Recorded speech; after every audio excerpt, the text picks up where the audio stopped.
Hello, അങ്ങനെ കാത്തിരിപ്പിനൊടുവിൽ bazooka എന്ന ചിത്രത്തിൻ്റെ ഒഫീഷ്യൽ ടീസർ വരാൻ പോവുകയാണ്. അതിൻ്റെ ഒഫീഷ്യൽ അപ്ഡേഷനാണ് ഇന്നൊരു വീഡിയോ ഭാഗത്ത്. വീഡിയോയിലേക്ക് മുൻപ് വീഡിയോ ലൈക്ക് ചെയ്യുക, ചാനൽ സബ്സ്ക്രൈബ് ചെയ്യാൻ വേണ്ടി ശ്രമിക്കുക. മമ്മൂട്ടി നായകനായി വരാൻ പോകുന്ന ചിത്രമാണ് ബസൂക്ക. എല്ലാ സിനിമാ പ്രേമികളും ഒരേപോലെയാണ് ചിത്രത്തിൻ്റെ ഓരോ അപ്ഡേഷനും അറിയാൻ വേണ്ടി കാത്തിരുന്നത്.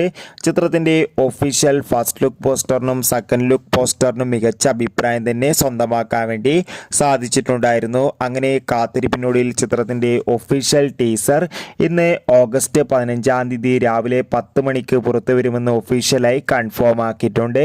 എന്തായാലും ബസൂക്ക എന്ന ചിത്രത്തിന്റെ ഒഫീഷ്യൽ ടീസറിനായി നമുക്ക് കാത്തിരിക്കാം. എത്ര പേരാണ് ചിത്രത്തിന്റെ ടീസറിന് വേണ്ടി കാത്തിരിക്കുന്നത്? തീർച്ചയായും കമന്റ് ബോക്സിൽ രേഖപ്പെടുത്തുക. ഈ വരുന്ന ഓഗസ്റ്റ് സെപ്റ്റംബർ മാസം ധാരാളം ചിത്രങ്ങൾ OTT റിലീസ് ചെയ്യാൻ പോവുകയാണ്. നമ്മുടെ ചാനൽ ഭാഗം പരിശോധിച്ചാൽ നിങ്ങൾക്ക് കാണാൻ വേണ്ടി സാധിക്കും. Bye bye.